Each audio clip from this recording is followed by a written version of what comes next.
You know that socket set that you lent me? The one that our dad gave to us, our special one. The one. And the ratchet that was engraved. Oh, my favourite, yeah. Yeah. Why, what about it?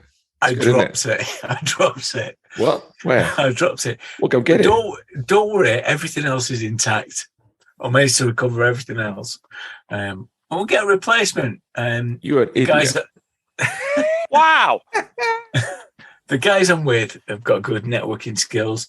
They'll the long haulers. I've heard they're a bunch of idiots. Yeah, especially that sexton. Don't look.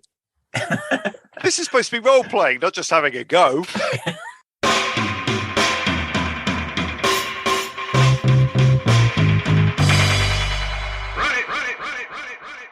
Hi, this is Steve, aka @AllAnthar on Twitter, and here are some more of my gaming vexes.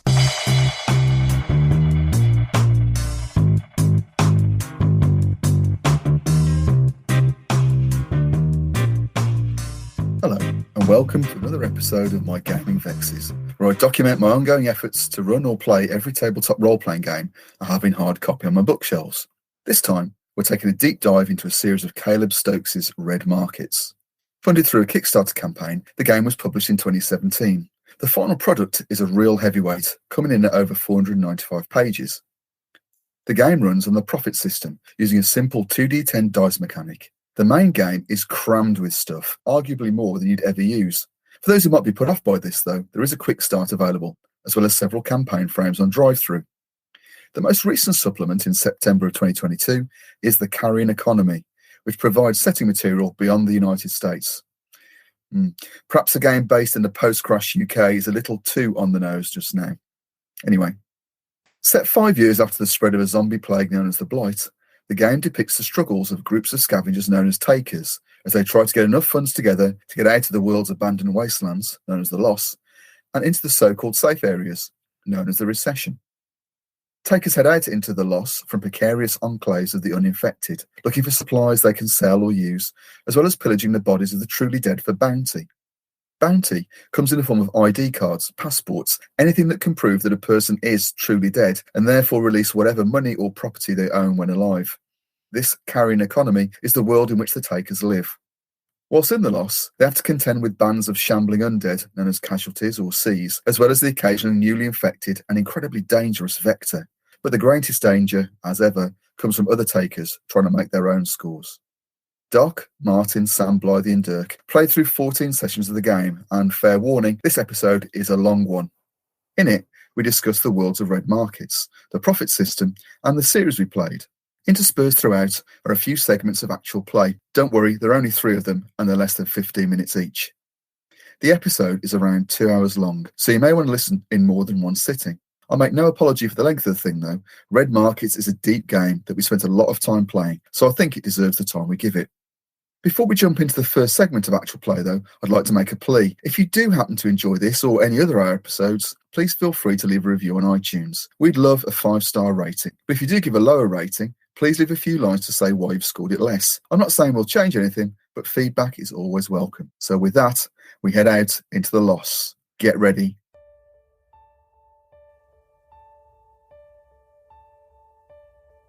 Deep in the part of the Loss, once known as Texas, a group of survivors have banded together against the hordes of the Blight infected. In a fortified meat processing plant known as Trebaio, a small community ekes out a precarious existence.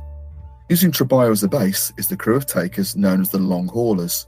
Using the precious and bounty-hungry truck they call the Billy Bobber, the Long Haulers set out on what they hope will be the big score that gets them and their loved ones out of the Loss for good.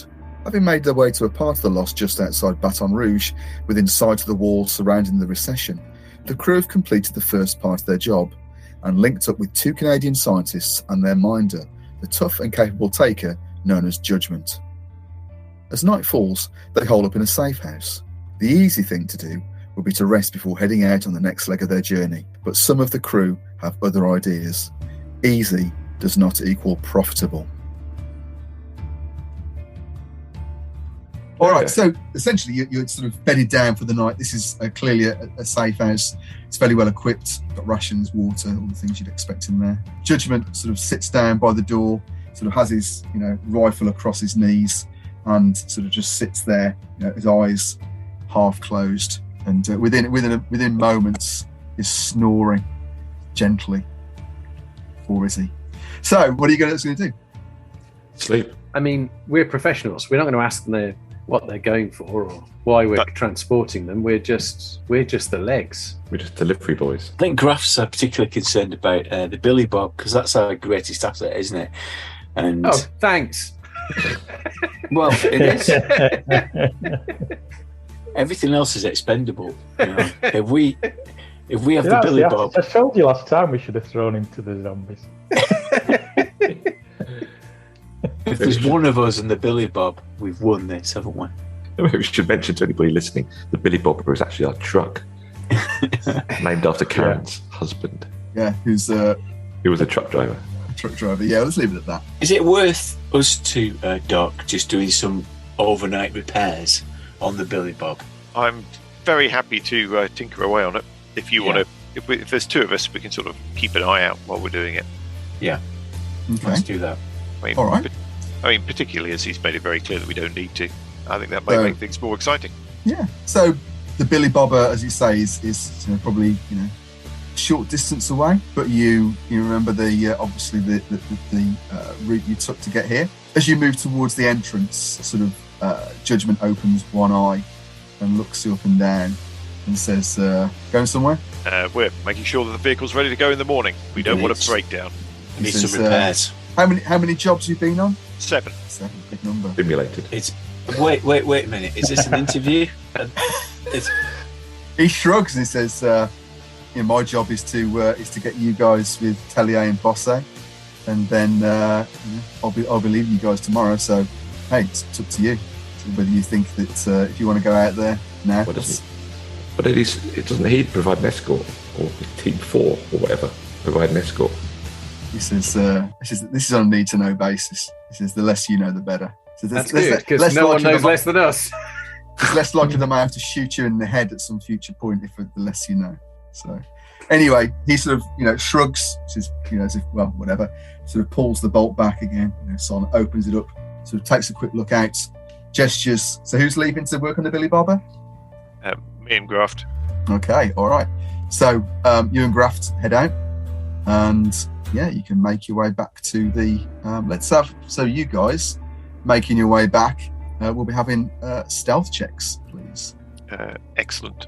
Bound to be disappointing decision. Okay, so don't forget your will resets at the start of each session. Okay, so you can use that. So it depends what your stealth is. Sections like, what's your stealth? I don't think we need to worry about my stealth. It is. That means we definitely do need to worry about your stealth. Yes, my stealth is perfect. It's 1. Okay, so that's 0. So that's failure so far. So you can spend a point of will and turn it around. And Graft got a critical failure.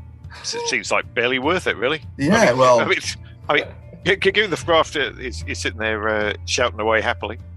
I dropped my toolkit. The spanners skittered across the floor everywhere. Okay. So I think I'm going to use my point. I'm going to use my point of will to run away more effectively. I think. So let's just come back to this point here. Let's just come back. Let's just come back to this point. Okay, that's great. And let's have. So who's safely in the safe house? Oh, that would be Piper, and that would be Karen, and that would be Sexton. Okay, and then we've got Graft and Mop, who are at the Billy Bobber. No, Graft and Sexton. Graft Mop's in the safe house. Mop is not there. Okay, excellent. So what that means then is that, as you say, Graft, you managed to drop your. Now you could spend will to turn that into an ordinary failure if you wish, or you can just stick with. You're going to stick with it. I'm going to stick with it. You're going to fail. You might as well fail. Fail. I haven't just dropped my spanners. The complete socket set has gone. Even all the little bits of attachments in the. Even from here, you can hear Judgment sigh. Okay. Somehow I knew that was going to happen. Okay. That's the scent of judgment, me. Yeah, exactly. Right. So, and I will say that Billy Bobby, you've got the hood up. Okay, and so you've got the various bits disconnected on it for now. So it will be challenging to start it immediately. And let's just see what's coming out of the darkness. I'm sure there's. So that's 10. 10 out of the round the corner. So that's 10 casualties, 1 shamble away. So these things just come up and out of the ground at you, essentially. All right, just around the corner from the truck. Right, in. So they're going to go on. You always beat them on initiative. All right. What are you doing? Running. Yeah. Well, Okay. walking quietly. I have some of that lotion, some of that guts and gore, yes. or the intestine. So I'm going to Yeah. begin to spray that over me rapidly. Okay. So that means then, in terms of you've got a tactic, which is so you plan to do something. You've got a twitch, right, which is like a reaction essentially, and you've got a freebie. Okay. So you can move your speed in shambles. Okay. Per turn for free, or you can use your tactic to move it. Basically, just move twice your speed. Okay, but that'll be it. I will be doing that. Thank you very much. Okay, so what's your speed then, Sexton? It would be 1. Okay, so so basically you're 1 ahead of these things. Okay, Yeah. These things are. So if you imagine it, you've dropped your kit on the ground, right, round the corner of this church, this ruined church, out of the shadows. You just see this mass just lurch towards you as one. Okay, so at that point, Sexton decides to crap himself and spend his whole turn just running. Okay, so you're going to be 2 away in that case. All right, so make a little note of that. All right, Graft. So you're spending so you can move 1, which I think is your speed is 1, isn't it? Yeah, I made the mistake of making that a dump stat. You did, didn't you? Okay, so you're going to be 1 ahead of them. All right, and you're going to cover yourself in stuff. In intestine and rotten bits of Okay, all right. gore that I kept So in away terms covered. of the rules for that, how many charges have you got left on that, by the way? I've got 2 left on that. 2 charges. Oh, scent blocker. Okay, all right. You need to make a self-control check to use it, please, because it's so revoltingly disgusting. You're rubbing casualty juice all over you. Okay, -3. So you're going to take a point of stress, humanity damage at that point. Okay, anyway. And also, I think both of you are both want to make a stress roll anyway. So rather a trauma roll, okay? Because trauma is, essentially these things are coming right out of the darkness at you. So, sorry, how do you make a trauma roll? It's just a normal roll, and it's against self-control is the skill that. So I've got self-control 2. Okay. So who rolled first there then? I would be fine whichever one I rolled. So. Okay, all right, cool. Okay, so in that case, you've just taken a point of the stress. But yeah, you've covered yourself in this stuff now, and you're 1 ahead. So they're going to essentially, if you just let them catch up with you at any point, then you're going to be straight into combat because they are right on your heels. Graft. So and these things are going to keep following you until you manage to get away from them. They move towards you, roaring, okay, hissing, generally making clicking noises like the casualties do. And so, Sexton, what are you doing? Are you just pegging it, are you? I'm just heading directly back, essentially. Okay, all right. So you need to make an athletics check then. So this is, and you also need to spend a ration. Of course I do. And you also need to spend one for last time as well. Spend a ration for last time. 2 rations. Yeah. So every time, because you're trying to keep ahead of these things, right? This is how much did you invest in cardio before, and how many Snickers bar did you eat? Back in the enclave to prepare this. So every time you try and move away from these things, it's going to be athletics check. That's 2. Right. Okay, that's fine. So Graft, you're in a slightly different position now. You can use stealth because you're now covered in these things. So you could make a stealth roll, and like you did before, hopefully they'll move past you. I very much failed my athletics. Okay, all right. So you're going to all you can do is just move your speed, which is, what was your speed again? 1. 1. Okay, all right. And Graft, what are you doing? So I'm going to roll into cover so I can see in this churchyard there's an old veranda that I'm going to roll under in the hope that they pass over me. Yeah, and because it's charged, this stuff, you can choose how. So basically, you have to spend 1 to be able to use a stealth roll against the undead. Okay, but if you spend additionals, you'll get bonus to your stealth roll. Are you like squirting this stuff all over you? Are you and just rubbing it all in, or are you being a bit more conservative in your use of it? I am, in the words of Henry Cooper, splashing it all over. It is. Okay, so you had There's 2 a cloud of gore. Yeah. You had 2 charges left. Okay, so now you're going to get +1 on your stealth roll to see if these casualties move past you. Okay, what's your stealth normally? My stuff is 1. Okay, so it's 2. So it's a 0. So currently you will fail, and they will be on top of you this round. Okay, so I'm going to. Or you can spend a point of will. I'm going to expend a point of will. I can't risk them killing me. You have this flashback to way back when you were being chased by this horde of undead, and when they pass over the top of you. And so as you lie down, covered in juice, you sort of, these shambling, horrible things sort of walk over the top of you. Okay, all right. That would normally sort of cause another humanity or stress check. But as it is, you're feeling fairly confident. But Sexton, okay, next turn, both of you need an athletics check from, well, you're just going to stay hidden, aren't you, in that case? So you're just going to, like that. Okay. Sexton, we need another athletics check for you to get away from these things, otherwise they're going to be on you. Oh, critical success. Critical success. Okay, all right. Okay, so that means you're going to move, use your ration. Okay. So that's going to be, so you'll move, normally you'd move 2, so that'll be up to 4. Okay, so what does that look like then? I tripped last round, so I was looking a bit, they were getting to me, and fear lends me wings. I basically, I've never moved so fast. Yeah, I'm absolutely out of there. Terrified. All right, good stuff. Okay, so this leaves them sort of milling around in this case. All right, around the church, this mob of casualties, and standing very close to where Graft is. So I'm going to say, Sexton, you managed to make your way back to the safe house. I say, oh, that was a close one, Graft, and then I do a double take. And then I just sort of look around and I go, oh, Graft's still out there, but don't worry, he's covered in blood and guts. So I take it you sort of, knock quietly on the. Oh yeah, sorry. If I'm not in yet, then I'm knocking on the thing. Yeah. Oh no, I'm knocking loudly on the thing. Oh yeah. Well, I mean, I want them to make sure they know it's me. Not too loudly. Exactly. I'm knocking exactly the right Give the level secret of knock. You give the secret knock. You can remember the secret knock. Yeah. Oh yeah. Can you? No, that's not it. No, don't let him in. You're massive help. All right. Okay. The thing opens. Okay, an assault rifle, silenced assault rifle muzzle pokes out, and you can see Judgment, and so looks out and says, sort of just nods you back in. Okay, so now, and he locks the thing behind you. I say, well, maybe don't lock it yet because Graft's on his way back. Everything's fine. We certainly haven't cocked up in any way. Well, but when he gets back, he'll do the secret knock. Is that what you're saying? Yeah, he'll do the secret knock. Okay. So right now I'm trying to get my breathing as silent as possible. I'm underneath this veranda in this outhouse, and all I can see is rotten ankles. Yes, pretty much.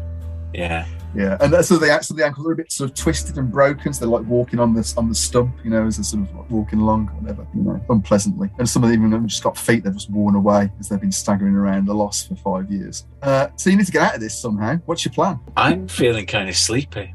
I think I'm going to stay here for the night. Okay, he's going to stay near the truck. Yes, surrounded by zombies. Okay, so I'm thinking. I think we want 3 stealth rolls, successful stealth rolls, really.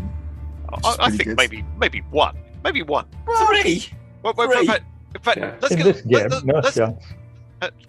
get Martin in to do the bargaining. Let's get Phil in to work out the odds of actually succeeding at 3 bloody rolls. Let's split the difference and say 2. I think 2 is fairly good for that. Or you could make a foresight check.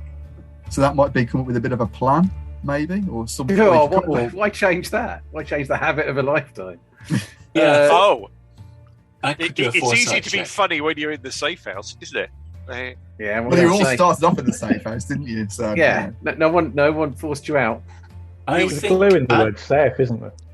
I think Graft, being the way that he is, probably calculated beforehand ways in and out of this safe house, and this includes going underground if needs be.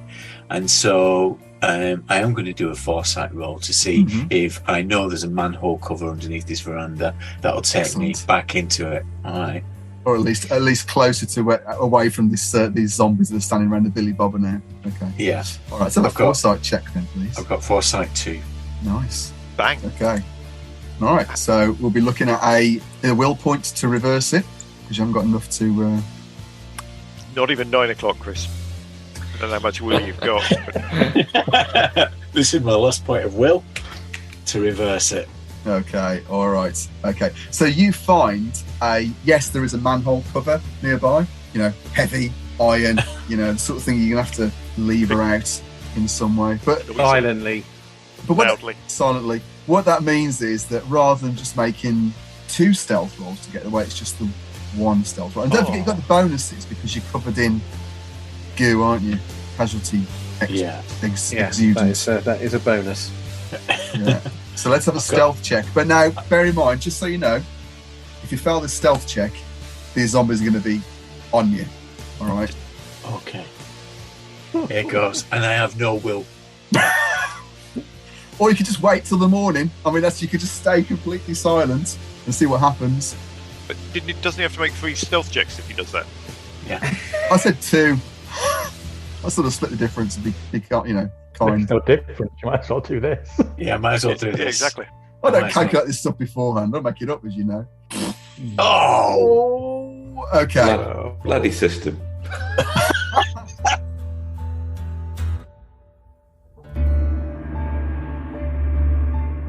So thanks everybody for joining me this evening to have a chat about our delightful little holiday in The Loss, which wasn't stressful at all and was definitely a venue for power gamers and those who like heroic action, wasn't it, Sam? No. So on that note, let's go around and have a bit of an introduction, everybody. Doc Cowie at Dr. A. Cowie on Twitter. I was playing Sexton, the reliable, solid centre of the party, I think is how I'd put it. Okay. Yeah, we'll come to that. Well, I'm Sam, as you. I'm not going to give out my Twitter handle just in case any of the authors or anything of Red Market listen to this. No one listens to this, don't worry. I was playing a character called Karen, who was the most despicable, right-wing, horrible, fanatically religious, racist, sexist bitch you could ever come across. And one could say got just desserts eventually at one point. And the only character to actually die, yeah. Yes, well, I played a character called Mop, who was an ex-school caretaker who had kind of risen from his lowly life as a caretaker and discovered he was what's called a latent. So he'd been bitten by one of the zombies, but it hadn't infected him. So he was kind of immune to it, but when he died, he would become raving zombie. I was slightly disappointed. But he didn't. And in the last game, there was potential for him to die heroically. I was very disappointed that he didn't die and kill all the other players. But there you go. You can't have everything, can you? That would have been the perfect end, wouldn't it? But it all ends heroically, so I think probably that's a little bit at odds with the whole tenor of Red Markets. But again, we'll come to that. Hi, at the Grognard File on Twitter. Yeah, I was playing Graft, who was an industrious soul who was... Really, it was his story because he went on a journey during this adventure. He was easily swayed by the different factions that we came across. And ultimately, it hung in the balance in the final session which direction Graft was going to go. Hi, Martin here, mcookie123 on Twitter. So I think, one of the things that drew me to Red Markets in the first instance, I mean, I'm a sucker for a big, thick book anyway, and Red Markets is certainly that. But also the background. So, obviously post-apocalyptic game is always good. Zombie gaming is always good fun. But from your perspective, what were our thoughts about the background, the lore of the game? Did it draw us in? Was it compelling? Yeah, absolutely love the background, the basic ideas about the objectives, the economy, how all that worked, the enclaves, bounty hunting for your bounty. All the casualties and vectors were great ideas as well. I like those. It's all excellent, well worth looking at as a game. Just shame about the actual system they chose to use. Mechanics. We've purposely chunked this up so that Sam can go on a rant about the system at some point, and I will wax lyrical about the system because I quite like it. Anyway, there you go. So the lore itself. As do I. Okay. You're all wrong, of course. Yeah. I mean, if I can jump in early before one of us delivers his Magnus Opum that he spent 2 hours preparing. I actually, the background, it was so overtly political. It was one of the most overtly political games out there that, that used it as a metaphor. The whole point of, the split between the have-somes and have-nots. Even the way that, the wandering zombies, the basic way that you made money was by killing the zombies and just taking their money and their credits and shaking them down for cash. The system itself, had an element of that. I'm sure we'll get onto that with the system. But I mean, the whole thing was written. I saw it, and I'm putting on a very serious face here, as a very informed critique of late stage capitalism. And I wonder whether anyone else has any views on that. I think it's probably one of the best post-apocalyptic settings I've ever played in, because I think it does. I mean, you're right; it is overtly political, and it makes kind of political digs at things, but it's also kind of makes sense in a way. I mean, it doesn't make sense because there aren't zombies, but it does make sense in terms of the way the country and the world has been sectioned off, and some of the factions and some of the things that the different factions think do kind of have a coherency to them. Sometimes in post-apocalyptic games, you do get a bit of daftness creeping in, but there isn't a lot of daftness at all in Red Markets. It does sort of, you look at it and think, yeah, this is maybe what it would be like, if this happened. Yeah, that's what would happen. I have to say the text is pretty dense though, and it's sometimes a little bit hard to chug your way through it all. Yeah, I'd agree with that, because when I read the rules, reading the settings is kind of hard going, but when we played it, after a while, I really kind of engaged with it and really enjoyed it. It's definitely a labour of love, I think, on behalf of the author, Caleb Stokes. I mean, just to your point, Doc, I was just reading the introduction to the game, and it says, takers, so the characters in the game are takers, so they're the ones, essentially trying to collect the bounty. It says, if you're quick or brutal or clever enough, you might live to see retirement in a safe zone, but many discover too late the cycle of poverty proves harder to escape than the hordes of undead. And it's telling a story about surviving on the wrong end of the economy. It's about characters deciding how much they're willing to pay for sanity, love and freedom and other things that should be free. It's about struggling with cutthroat capitalism when its knife is on your neck. So it's absolutely overt in terms of its, where it's coming from. I think as far as the setting, it hangs together really well. And I think, it's clearly been thought through in a great amount of detail. So the daftness you talk about. So, one of the things that often comes up is how do people communicate with each other? I mean, mobile phones have gone, in most post-apocalyptic, I can't even say it, after the crash settings. But in this, there's the idea that, before the zombies came along, some crazed billionaire set up this worldwide network of free broadband, which is it's up there and it's self-sustaining. So that whole issue about how do you communicate, it's gone, it's sorted, it's done ahead of time. Well, I think it's picking up upon what you were saying. I mean, a couple of years ago, I played a lot of post-apocalyptic games, and I think this is unusual in that it's not particularly post-apocalyptic because it's still happening, isn't it? The crisis is still occurring, and very often games that are post-apocalyptic are 30 years on, where some sense of civilization has been established and people are scavenging. Well, this is more immediate. They're still trying to deal with it, and the power struggles are still happening. Yeah, it's only 5 years on after what they call the crash, and so you've got these enclaves, sort of small settlements, which have, by luck or chance, have managed to survive. But all it takes is for one vector to get inside one of these enclaves, and essentially they're destroyed. So just to explain that a little bit, so casualties, so these are the zombies of the setting. Only really uncool takers call them zombies, so we call them casualties or Cs. Okay, there's a really quite a detailed discussion about the life cycle of the blight, this thing that causes the essentially to zombify people. And casualties initially was a term that was used by the media, wasn't it, to try and downplay the blight, and so it slowly evolves to have more significance. It's stuck, yeah. So if somebody gets bitten by a casualty, they may or may not, get infected.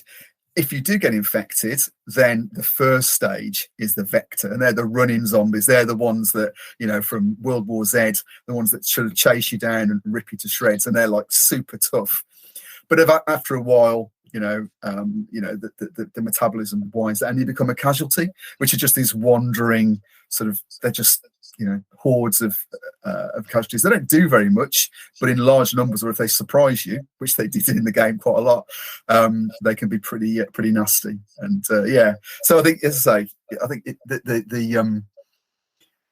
the background, it's consistent, so it answers a lot of the questions, and it's immediate, as you say. It's happening now. It's a live setting.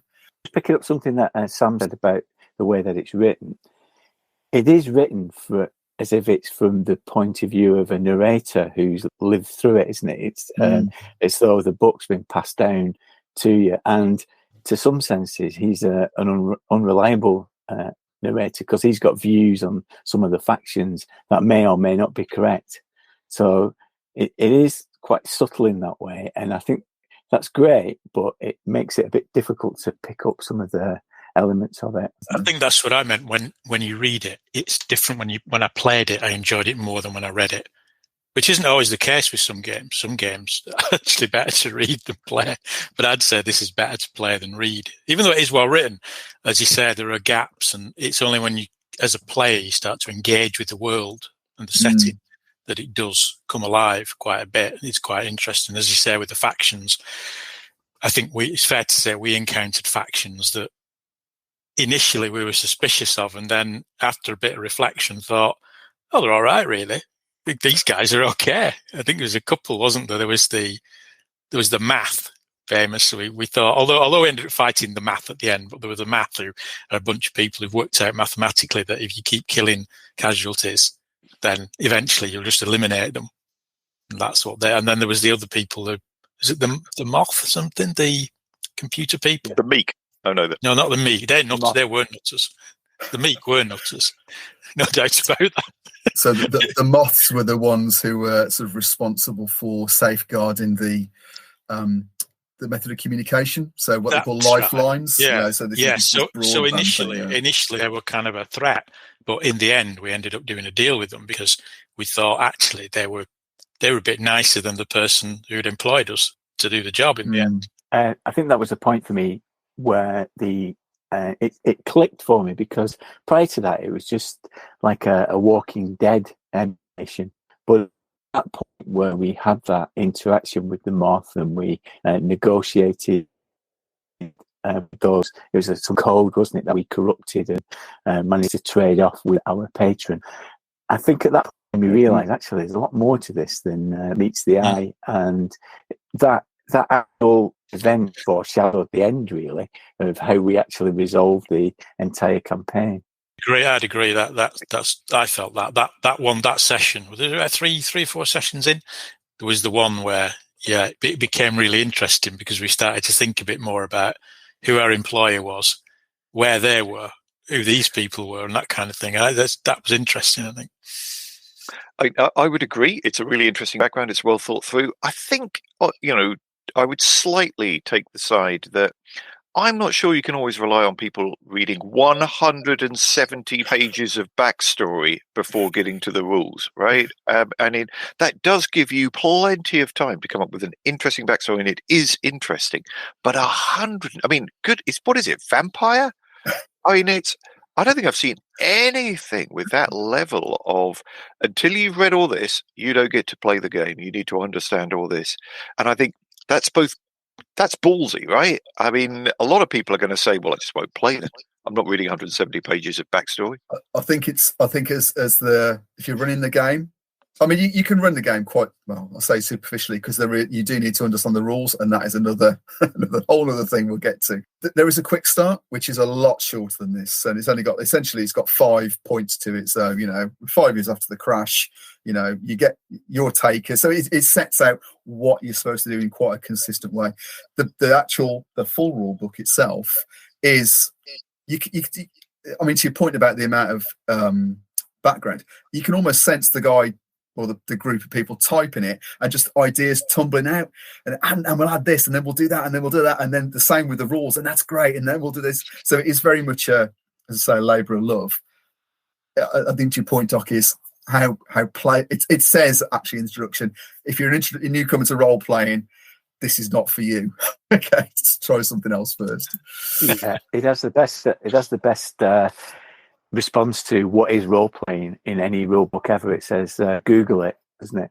It says it assumes that anybody coming to this game will know what it is.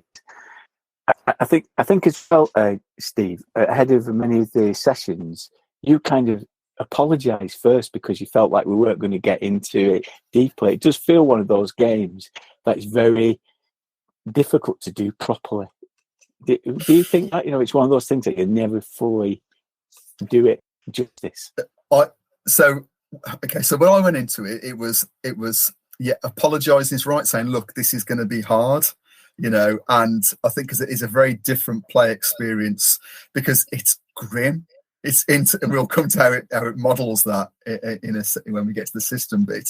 But the idea of being heroic or coming out of things winning is, So I absolutely. I said, look, this is the experience is going to be. I think once you guys get into it, I could relax a bit. I think if you run it as a one shot, which I plan to do, I think there's a certain amount of setting it up front so people get their expectations of what's going to happen. But I think once you get into it, it's great fun. So it's interesting because I remember reading through Aftermath, which I discussed on some other podcast sometime, and despite having massive problems with the rules and all these sort of difficulties, I could absolutely see how it would make just this amazing campaign if you got a group of players who are really into it and were prepared to play in the long haul. Because it dealt with economics, there's a lot of stuff about economics and about the sort of setting up and the life, post-apocalyptic life. I could see it being a fascinating campaign, and I think same with this. I would agree. I think if someone's prepared to dedicate a year or so to this, I think it'd be absolutely fascinating the way you work to come together. I think the best, I think it would replay a long campaign because I think then you'll really get the sense of some of the grind that sits behind it. But who has time to do that level of dedication? Exactly. I felt like it was a really good campaign. I got a lot from it, and I'm glad that we did it over as many sessions as we did. And I could have carried on, but in the context of everything else that we play, it's hard to find that time, isn't it, to really get fully out of it what's in there. I thought that the setting was great. It was a bit overwritten maybe, but obviously it was a real labour of love. I think it was logically consistent, to use one of the things we were as a prompt. I think it took great efforts to try and be internally consistent, which I think was quite good, easy for them in a way, because he definitely had a theme he wanted to cleave to, which was the economic horror side of things, and that meant that he could make it consistent. He had a real vision. There was a purity of vision about the game that I really liked. And I think he dealt with some of the stuff that you might kind of and ah about, like the communication and the UBIC and the floating servers and all that. I thought that was just all fitted, all made sense. Nothing seemed. There was certainly no sense of magic in it. It was dirt, not magic. Yeah, there was the binding ingredient. Yeah. And I think as well, yes, a lot of background, which as a play, I think there's a lot of value in discovering that as you go along. So you don't need to know all that stuff. I mean, if starting out as an enclave, you could be actually, you just started off life as takers. You've grown up in the enclave. You've heard about what's outside, but you don't know what's there. And so actually going out and exploring it, you can reveal the world a step at a piece at a time. But I think it's very clear, because I think one of the things that generally, I think it's a smart party, and probably that other podcast that we might mention, talk about what do the player characters do in that setting. And it's really clear. It says you go out, you're getting money for yourself just to stay alive. money for your family or your dependents, your friends, your others. And what you're trying to do is just to get out, go somewhere safe, which isn't a very nice place to be, but at least you haven't got casualties trying to gnaw your legs off. Sorry, I think if there was one failing with the setting, it's that last bit, which is the recession was still horrible. It was just horrible in different ways. So your motivation was to get out of the loss and into the recession. And there were times, like if you read the background about the recession, you think, you know what? Maybe it's not worth all this bother. But if you play it as it's meant to be, if you like, so that really long-term campaign, I think both the player characters and the players would be begging it to stop at that point if you played it over a year or 18 months.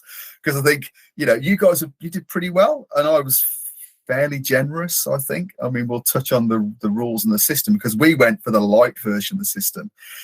It could have been an awful lot more challenging than it was. But yeah. So, I mean, it feels as though, background we liked. I mean, are there any sort of high points, any particular things that sort of jumped out at you thought, actually, that's really cool, or your favourite part of the setting? I think the groups, I think we've already touched on that. I think the various factions and the slightly mad ideas behind them and the sort of, their motivations, but they were really interesting. I mean, they were, they were a little bit gonzo, I think, sometimes. I mean, some of them you thought, really? They took a specific trait and really multiplied it up to 100.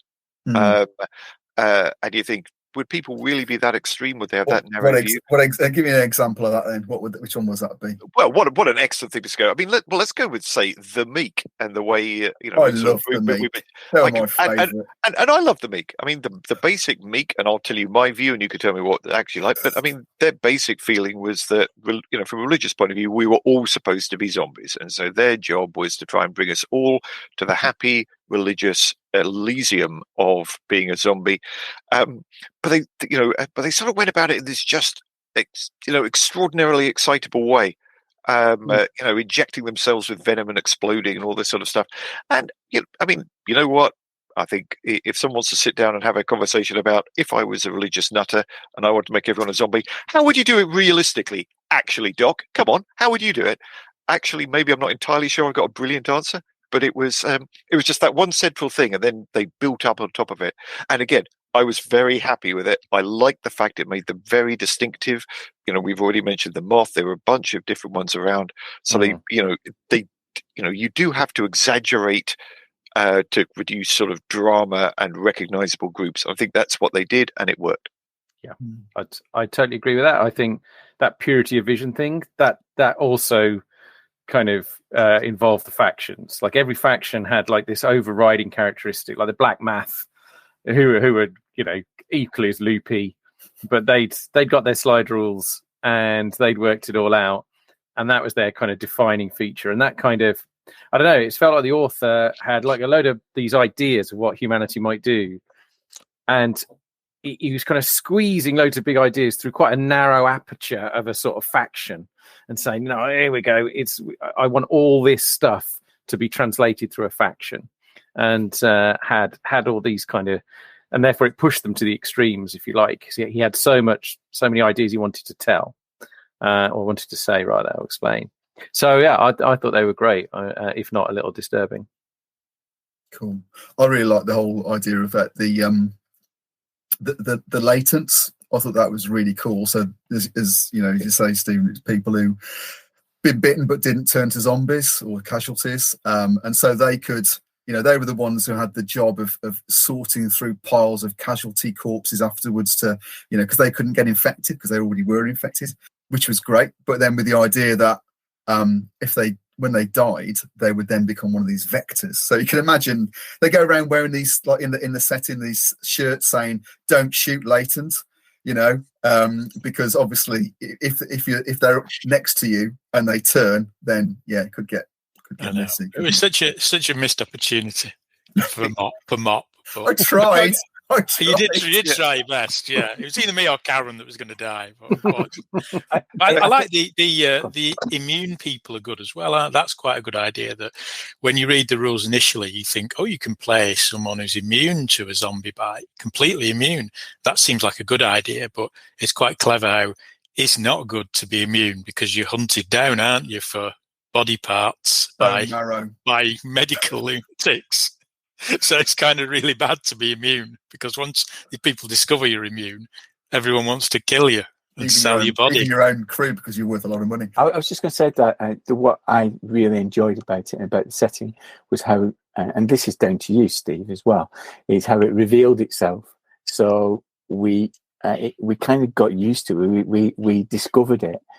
That early session where we exhausted ourselves just keeping a load of casualties in a barn, whilst Karen and Mop was fighting off a vector in some cottage somewhere, and the realization that we were all exhausted just trying to keep a door closed, and actually we could have done with seeing the casualties and looting them and getting the bounty from them. So trying to avoid things is not the best option.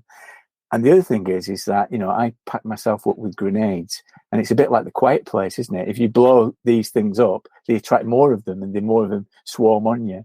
So we slowly but surely developed strategies for dealing with them, and we started to become like a real learning curve. Everyone was like, roll this, roll that, roll, and we'll come to why rolling isn't always a good thing. I think if of all the role-playing games I've played, it's the one I've run away from things the most in. I think there's an awful lot of running away. And I realised, fortunately, and it wasn't by design, it was just by accident, that my character was quite good at running away, which was quite handy. Just run away from things. Speed is definitely charisma is not necessarily a dump stat. We'll come to that in a second, but speed is always good. Sorry, Doc. I was just going to say, again, one of the things that comes with a dense background is vocabulary. And I think they were aware of that because in the rule book there's this sort of defensive thing saying, why do we call them casualties instead of zombies? Because and I do see that, if you are a dream weaver and you are creating a world with a background and it's complex, you want things to have their own name in order to, and they do. And, calling it casualties, if they're called zombies, it would genuinely make it, I don't think it would be the same. But, the problem is you've got the takers and the vectors and, and all these, that there's a limit to the number of capitalized nouns. Speaking as a fan of Glorantha, there's a limit to the number of capitalized nouns that, are easy to absorb. Yeah. And I think a really good glossary, I think there was one actually, the Quick Start. I think we still tripped over that a lot. Yeah. Well, luckily we weren't being assessed on it, so that's okay. It didn't matter because it's a real world setting. We could use Google Maps on that was awesome. Yep. Which is great for just knowing where to go, how far you got to go, and you could pick out little towns in between and have little trips, little legs, couldn't you, between those two towns? And it was all really good. It's the eastern seaboard of the United States, which is the recession, so where people live a sort of normal life, and you're able, because we played it over Foundry, and I was able to mark out the actual extent of the recession, and you could just see actually most of America is just gone. There's just nothing there, apart from bounty and maybe nuclear weapons, but we'll come to that.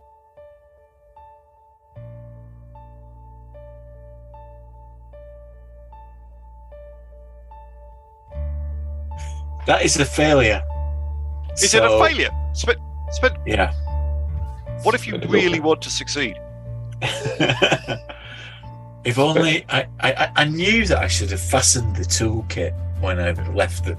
I just kept it open. Or spent the point of will not to have the critical failure. But retrospect is a remarkable thing, isn't it? Okay, all right. So Graft, these things look down at you. As one, all 10 of them, their eyes sort of focus as you're trying to pull this manhole cover away. Okay, I will generously say that you're not prone at this point. You managed to leap to your feet at this point, and then we'll flash back to Sexton, who's in the safe house. explaining to the others where Graft is. He's out there. I think at the very least, what we should do is try and run some distraction for him. Try and pull him away from him, so he can get back in safely. Okay. Yeah, So I agree.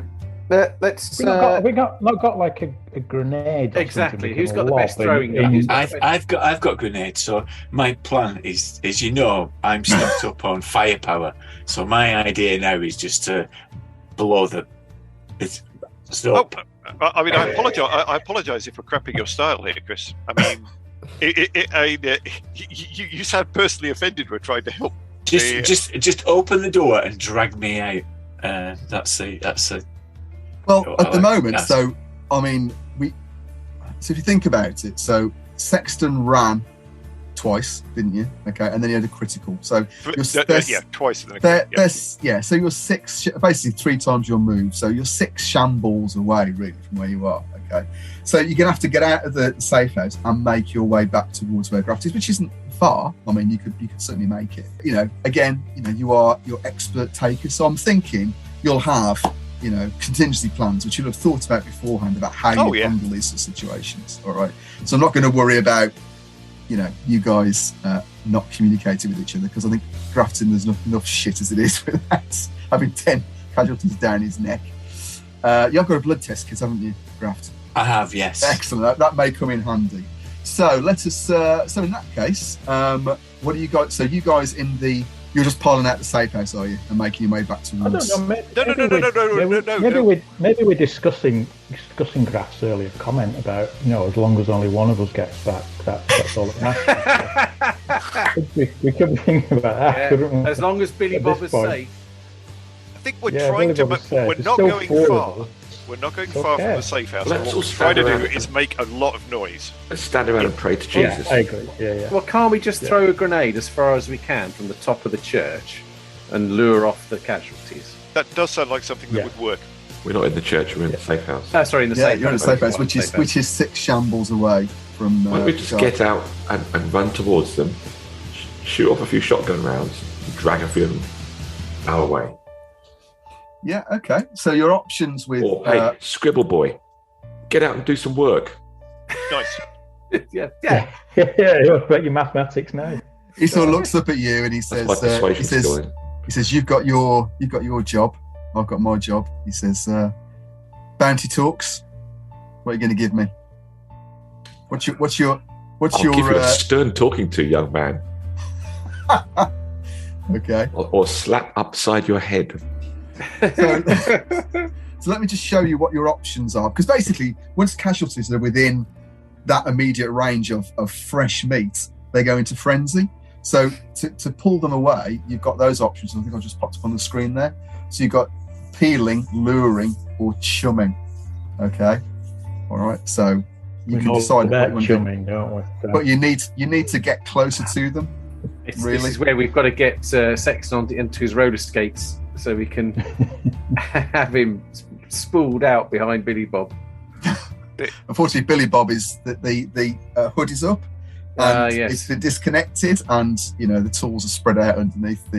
Just have to roller skate faster, then, aren't you? Let's run towards where we're supposed to. He's at Billy Bob. See what we can see. Okay, all right. So at the moment we've got casualties in combat. Right, so they go into frenzy. The promise of food has the zombies around, or rather casualties around. Only noobs call them zombies. To move out of melee range, they all automatically go after you anyway. Okay, but essentially you've got 2 options. You can either use a twitch to dodge the incoming attack because they're going to try and chow down on you. All right, and then use a run tactic to move your speed shambles away. All right, so basically to try and stay 1 shamble ahead of them, you can do that. Or you can reduce the mob size by 1 by doing a successful attack on them in some way. Okay, and then use a twitch to dodge the attack as well. So have they got weapons like the DGJ? Would that affect more than one of them? So that what the essentially the corridor blocker. Yeah. So it's explosive. So I did sort of fiddle around with the explosive rules because I thought this might happen. I don't know why, but I did. Yeah. So basically, anything within 1 shamble of the target point is affected by the explosion, which includes you at the moment. So if you get far enough away from them, you could throw it, and what would happen is that it would, for every point of damage it does, it's one of those wires that come out and it skewers a zombie, and skewers a casualty and stops it moving towards you. Don't forget, each casualty only needs to be hit once in some way to render them useless. So they're rubbish individually, but in groups, they are brilliant. So anyway, so your options. So at the moment, you're up against it. So you can either. So as my twitch, I can make a move. And you can try make and get away. You from can. it. Well, that will be to dodge their incoming attack. Okay. Yeah. Okay. So you probably want to do that anyway. That'll be your twitch. So let's have a dodge check, please. And it's athletics actually, but yeah. Nice. Spend ration for that, please. First success. Yeah, my nice. first success. Okay. Hey! Right. So you've twitched you've dodged the incoming attack, which is great. Okay, but now you're going to decide what you're going to do. Are you going to try and move away from them, or are you going to try and basically you sort of skewer one in the head, try and hope that it trips up some of the others before they come for you? Well, what I was rather hoping to do was just blow them up, but or well, you can, but you're right next to them, so you can blow them, but it will also blow you up as well. But I've got a grenade as well. I could toss a grenade. Could that lure them away? Is that an option, or would that just lure one away? At the moment, they're after you because when casualties get to essentially right close to you, they go into feeding frenzy. So yeah, what are you saying, that noise alone isn't going to do it because they've got the scent of blood, basically? Yeah. I think that's what he's saying. Your options are to move them further away. You've got a freebie move. You can move your speed in shambles away from them with a freebie. Yeah. To get away from them, you have to make an athletics roll just to get, because they are essentially, you've got 10 of these things and they go, it's not a case of I'm just going to run away. You need to dodge them, jump out the way. It's not fun. Yeah, I'm getting that sense. Ever since I got that critical, I found this much more fun. Yeah. So once you're up to 0, once you're up to essentially right on top of you, okay, these are your options: peeling, luring, or chumming. Okay. You do keep telling us that those are our options, Steve, but we do keep trying to think of alternative options which are much better. Once you're out further away from them, you can try and well, my only option at this point then is to get away from them, isn't it? Okay, so let's have a run tactic. So would you be an athletics check to get away from them? Athletics check. And again, another ration, please. Good. Don't forget your ration, mate. Yeah. I will use and you can spend multiple rations if you want for bonuses. Yeah, I'm going to spend 2. Okay, so what's your athletics? My athletics is 1, and I've spent an additional ration, so that's 2, and I've still failed. So they're still. Yeah. They're on you. They're not attacking. They're not biting you this turn, but you're still stuck where you are. Okay. Right. So that's what everyone else is. So back to the safe house. Everyone's discussing what to do.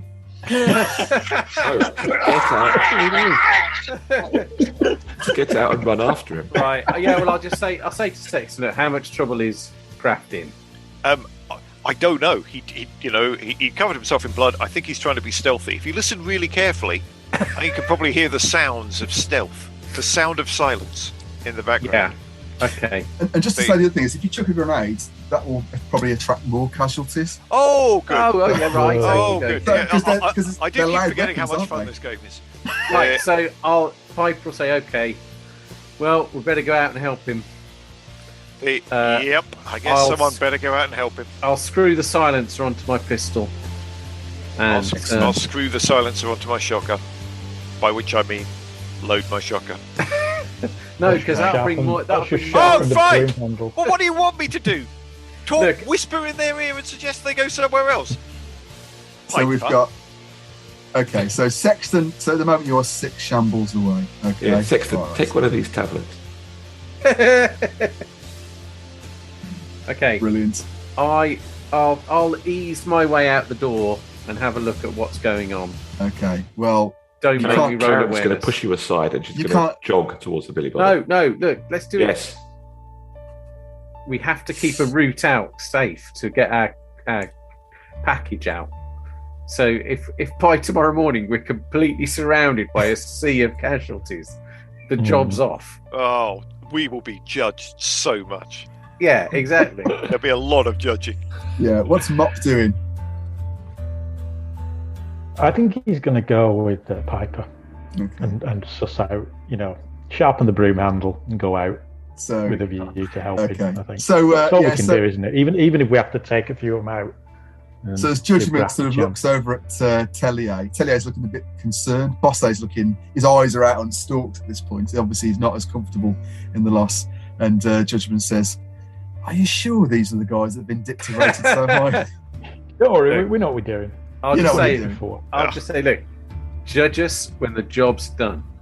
Okay. Or while you're being eaten by and I'll step out the safe house quietly and carefully and have a look. All right. So those of you who are just moving steadily towards, the Billy Bobber, you can move your speed in shambles without making a roll. Okay. If you want to jog, i.e., double your speed, you need to make an athletics check and spend a ration to do that. So who's jogging? We're moving forward cautiously. I am anyway. Yeah. So we wouldn't just run out, would we? So who's got speed? Who's got speed? What? Who's got what? Speed 3? I've got 2. Hang on. Speed 2. My next character's going to speed 2 3, for Karen.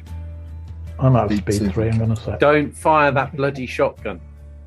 Okay, so you're just strolling 2 forwards. Sexton, speed 2. 1. Speed 1. Okay. Piper, speed 2. Yeah, speed 2 for me. Okay, and Mop. Speed is 3. Okay, all right. So so this is if you're just strolling carefully, keeping your eye out. Okay. Is anyone going to make an athletics roll this turn to get closer to move their speed further forward? Because essentially, Mop will be able to reach it in one go. Now, if you make an athletics check to spend a ration.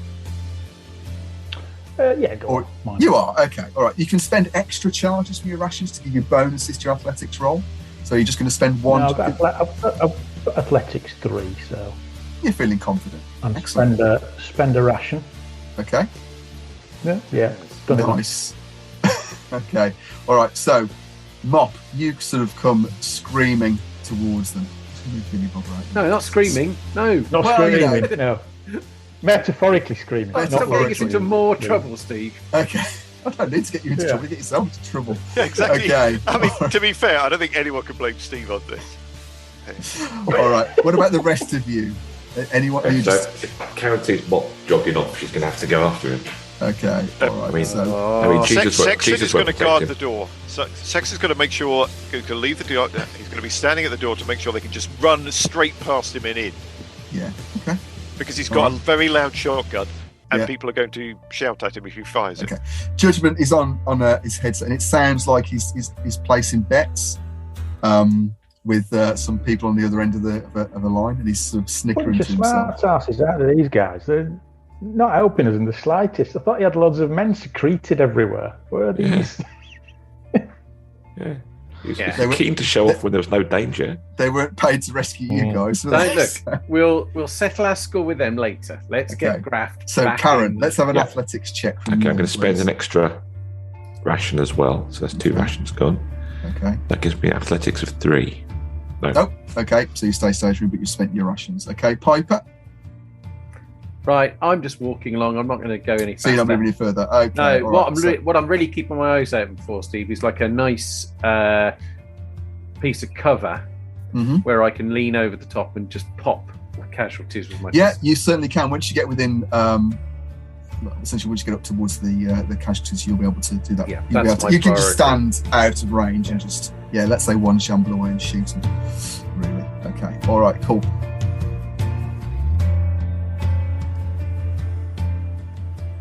Let's talk about the system. So just the system itself, just very simply, it's what they call the profit system, PROFIT, because you're playing on the market and you were the takers. And so essentially, you've got a relatively limited number of skills. Let's say you've got skill fighting +1, okay, or shooting +1. What you do is you roll 2d10, a red dice and a black dice. The red dice is the market, so the me, if you like, and the black dice is the taker roll. And then what you do is you take the red dice away from the black dice. Okay, if the black dice, so if you end up with a positive number, then you're in profit. So that means you win. And if you've got a skill of +1, you add to that to the black dice. So it's very, very simple in that sense. It's quite narrative. The complexity comes is a lot of skills are what you call bio-roll. So characters will have, let's say, rations. Rations in most games doesn't matter at all. In this, everybody wants rations all the time. So, for example, if you're trying to hold a barn door shut with a load of casualties inside it, you have to make an athletics check. To make an athletics check, you have to spend a ration. Doesn't mean you're like shoving, energy bars or, in Graft's case, fat balls down his neck to sort of give himself energy. It meant that at some point in the past, your character ate food and therefore and expended resources on having the strength. Yeah, every time you roll, you spend your money, you make your roll. If you haven't got your resources, you can't spend it. Weapons, obviously, ammunition. So everything, almost everything, you have to buy a roll for. And for those ones which it doesn't make sense to buy a roll for, like, do I know anything about how to disarm a nuclear weapon, for example?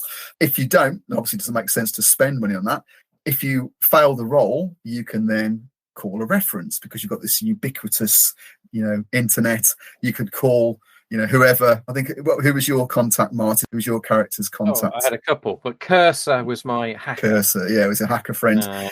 And to do that, you obviously have to spend charges off your laptop. Not only did I have to spend charges off my laptop to get in touch with Cursor, Cursor was then I have to pay him. That's exactly. So it becomes a double spend to get that sort of help. And it all sounds quite trivial, saying, "Oh yeah, it's double spend." But when the game really made you sweat it.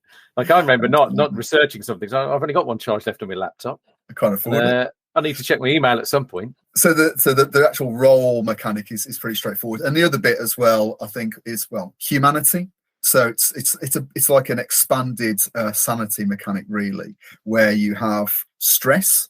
So you have to roll to see if you can maintain your sense of self or sense of stress, and that's really when you're under financial pressure. Okay, so if you lose a lot of money or you miss an opportunity to pick up some cash, you can become stressed. Another one is detachment. So seeing somebody else getting eaten by casualties, you have to make a self-control roll to see if you can try and maintain your sense of detachment. Again, you can deteriorate, and likewise, if a zombie is actually attacking you, then you start to make trauma. So, and we didn't foreground that a lot, but the game, I think, I think if I was running it again, I'd certainly rely on that as a... If we were going to run it again, I would completely change the characteristics and how we'd pick them, because we had no idea at the beginning of the game. Yeah. And some things became incredibly useful, like willpower. How many times you could use your willpower to refresh your goods, for example. If I'd known that at the beginning of the game, it might have been a little bit different. Or you could run it using Pendragon, Sam, maybe. Yeah, I could have done. If you run it again, Sam, would you say run a different game? Different system. So the background, just not the system. Before we dive, because we'll dive into the rhythm of the game as well, because there's a very specific procedure to how the sessions ran. But let's give an opportunity to talk about what do we think about the core system. Sam, what are your thoughts? If I'd have known about how the skills worked before I did my character, I think I would have changed a few things. Because if you have a +1 skill in something, it basically doesn't do anything for you because the market always wins on a 0. So there's no point in you adding. Yeah, if the two dice are the same, then the market always wins. Yeah. If the two dice roll the same number, we get into critical and fumble ranges, which is my real bugbear, because they're completely random. You roll a double equal number and it becomes a critical. A double odd number is a fumble. Odd is a fumble, and that happens 10% of the time on every roll you make. You could have everything going in your favor, +6 to your roll. You make a roll and you get a double failure, a double fumble. Then it's completely screwed you up at 10% of the time. This is going to happen. But that's which is just horrible, isn't it? Because you can negate it and turn it into a normal failure. Still a failure, but it's a horrible way to do things. Can I just say, just butting in very quickly on that? No, carry on. There's a 5% chance of a critical. There's a 5% chance of a fumble. Have you never played Dungeons and Dragons, Sam? I mean, I'm not kidding. I mean, there it's a 1 and a 20. It's exactly the same odds. But sorry, right, but this is completely random. You're right. Because at D20, you can spin, right? I think as well, it's fair to say that having a 1 in a skill is meaningful because there's an optional rule to say you can always try a skill, but in the sort of tougher version of the rules, if you've not got 1 point, you can't try and do it. So if you haven't got 1 in, say, melee, you can't fight, can you? You literally can't fight. I take your point, Sam. If having 1 adding 1 to the dice is kind of a bit meaningless. That's true. But I think the way Steve ran it, you were a bit more generous, weren't you? Because there's a rule where you can try and roll if you don't have the skill. But I can remember creating my character and thinking, oh, hang on, I've got to have 1 point, otherwise I literally can't do it. So if you're not got shooting, you can't shoot things. It's that simple. Sorry to interrupt, but I think there is meaning. It is meaningful having 1, not mathematically meaningful, but so within the rules there's different dials. So one of the things is boom and bust. So boom is where you be a bit more generous, and bust is where you go hardcore. So we went for the first session we played, we went with bust with that one, which is if you haven't got a +1. Well, you can't do it, okay? And then after the first session, I went, do you know what? That is just, I'm not going to play that anymore. So anyway, Sam, sorry, over to you. Well, I was going to say, having a +2 in a skill is marginally better, giving you a 59% chance of success. And a +3 gives you a 67% chance of success. So that's all pretty good, although the system is so swingy. I hate the way you're rolling 2 dice to make... I don't know, Doc wants to talk again. Go on then, Doc. It's really similar to Woofrup. In that,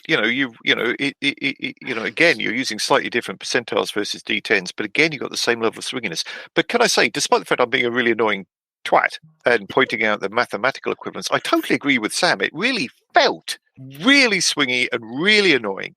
Though when you actually analyze the maths, as I hope some of your listeners will, actually there's a lot of other games that do the same thing. And having a 45% chance of success at first level in Woofrup would be amazing. I played a whole campaign of Woofrup and never reached 45%.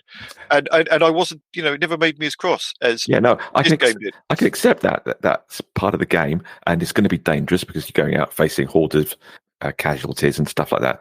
But the problem is we're forced to make so many rolls. You're going to fail tragically, and that's the biggest issue. I think what Sam. Yeah, I think the issue, whilst I think, Doc, you're right, Doc, there are lots of games that do that, but what I noticed with Red Markets is you can't actually get very good at anything. I think that's one of the differences with it. And I think we might talk about this later, but I think that's deliberate. There's a deliberate thing where the game's trying to make life difficult for you. But unlike other games where, basic role-playing, you might start off at 20% in a skill, but you can get to 80 or 90. Whereas in this, you can't, can you? I mean, if you've got +3, that's pretty good. That's about as good as you're going to get, isn't it? And I think that's what Sam, I think what you're saying, Sam, to some extent, what frustrates you is the fact you can't actually get good at anything. So, yeah, Woofrup, you might be 30%, but you're looking at some point, maybe you'll become 70%. You might get really good. But in this, you won't, will you? And the cost, get good. I think Sam's point about the cost, it always costs you. And I think that hurts, even, being low skilled. It's almost like real life. Wow. Well, I take on board everything you've said, Sam and Doc. I like it. I think so do I. It fits the game like a grimy glove. It felt like playing everything on the difficult setting. Right, you're on survival mode of some video game, and that's what it felt like. And I felt that really fitted. And yeah, it was frustrating sometimes, and you did kind of like clutch your head in your hands and go, "Please, Steve, I can't afford another ration." But having said that, I don't think we ever ran out of rations. I think Steve was too generous when it came to that. That's as may be. I think, and the point you make about like if we'd have known in advance, so like say speed was really important, like Steve said, like speed is really important. We'd have probably all had speed 3. So I kind of like the idea that we went out there and we didn't know if we were any good.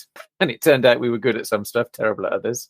And that felt like we were like takers, taking a chance because it's all we had left. And we weren't necessarily the best suited for the missions we had, but we somehow kind of got on with it. And I felt that really fitted with the milieu, if you will, the game itself. So I'd take the faults are there, but I just felt it fitted the game. If you'd have got some sort of like pretty high powered, you could shoot things a lot, and it was all fairly a bit more sort of, I don't know. I don't play a lot of modern games, but if it was a bit more sort of Twilight 2000, Twilight 2000, then your challenge, the game wouldn't feel right. It would feel, unbalanced the other way, maybe. I agree. I agree with Martin. I think it comes back to what we were saying right at the beginning, that this is trying to make a statement, if you like, about economic conditions, isn't it? So that's what the mechanics try to replicate. It's not a simulationist game. It's not a narrativist game. It is taking the model, an economic model, and superimposing ideas for a role-playing game upon it. And I think that's what makes it interesting. And that idea of, we had really frantic, frenetic scenes of chaos because, we were in the middle of these battles and we were failing, succeeding, and it was swinging one way or another. And that's what made the game. And I think that's the point it's trying to make, that you have to, I know that Doc was making a bit of a joke earlier, but I was referring to the great money trick that's in The Ragged Trousers Philanthropist, which is a moment in that book where the painters and decorators demonstrate using the packed lunch how the capitalist system works, that they divide the bread up and then they have to pay it back and end up having to keep working and working for a tiny piece of bread. And I think that's what it's trying to emulate. It's just emulating the great money trick that actually, whatever you do, whatever resources you expend, you just have to keep running to stand still. And I think, again, if you were going to play a campaign as it's meant to be, so the way it's meant to happen is that you're supposed to, you go out and I'm going to pretend I know the Ragged Trousers Philanthropists. I don't. That's all. I'm not that well read. But the way the campaign's supposed to work is that you go out and you do your jobs and you get your bounty and you pay for your food and you pay your upkeep and you look after your family and you repair the things that are broken and you use the same bounty to pay for your experience. If you've got any left, you then put it in your retirement pot. Okay, and you have to get 60 in your bounty in your retirement pot to be able to leave. I'd be surprised if anyone's ever got to that point, because I think you'd just be ground into the ground after that. Yeah, so just on that, you said earlier, Steve, that maybe it's the kind of game where eventually your players will just say, Steve, let's just stop. And there's quite a famous kind of game in teaching circles about unequal division of resources amongst nations. Okay, it's a fun game. And the instructions of the game are to play it with your class until a fight nearly breaks out. And I think it's the same sort of thing in that, the system is, and the setting is really pushing you up against it. And I don't know, I've never had that role-playing experience before, I don't think. And it's not about the crunch and about the kind of, Christ, this is a really difficult system to understand. It's the game. It's not a bug, it's a feature. And absolutely right. And I think that fits. I like it. But I remember we got an absolute to a point where we were going, is there any way wouldn't we just be better staying at home? And we definitely said, remember cursing your contact. Why the hell are we not just contacts? We just stay at home and people give us stuff. It would seem to be a much better deal because everything you did, nickel and dimed you. Every little victory cost, and it was so easy to split over into a position where you succeeded, but you lost so much that there was no point doing the thing in the first place. And I think despair and feeling like an idiot for wasting your time and playing, why the hell are we even playing this stupid game? Because it's the only game in town. I think for the metaphorical, whoa, man, that's a bit like, life was great. I agree. I think it is designed to frustrate you in a way. It's designed to make you feel like you're failing. So my character was quite good at killing casualties until you realise that to kill them, you've got to spend a ration. So if you get mobbed by casualties, you haven't got the rations. You can kill them quite easily, but there's so many of them. You've got to run away. You've got to retreat because you haven't got the resources to beat them, which does give you a sense of desperation, actually, that, as you said, most role-playing games never do. Most role-playing games are kind of edged towards players winning, whereas this is edged towards players losing. But before we go on with the episode, I just want to clarify: did you enjoy it? Did you enjoy the game? Yeah. That's all right. Yeah. I think the listeners out there, don't switch off at this point, because actually it's good fun. I think at first I found it a bit like Sam. I think first couple of games I found it a bit frustrating until the penny dropped that it's supposed to be like that. And once the penny dropped, I really started enjoying it because it's a very different gaming experience than what you're normally used to. I think that's the first couple of games you think, oh, I'm not sure about this. This is a bit odd. But eventually you think, oh, actually, no, this is really good. It's different, Hence the apologies embrace the failure and desperation. Once you got the hang of it, I think it worked okay.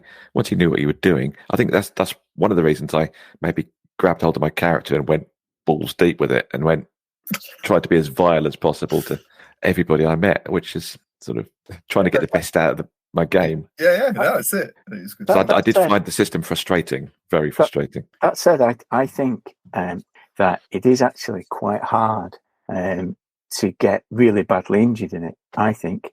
I think it takes a bit before the kill damage kicks in, because I think none of us, I may have done a few times because I had a habit of blowing myself up, but I don't think we actually came to any real risk of being killed. The risk was from infection.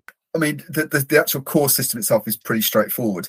In the game itself, that system is put to a lot of different uses. Okay, so one of the things is around combat, and I think the book is very weighty and it goes into a lot of detail in some areas.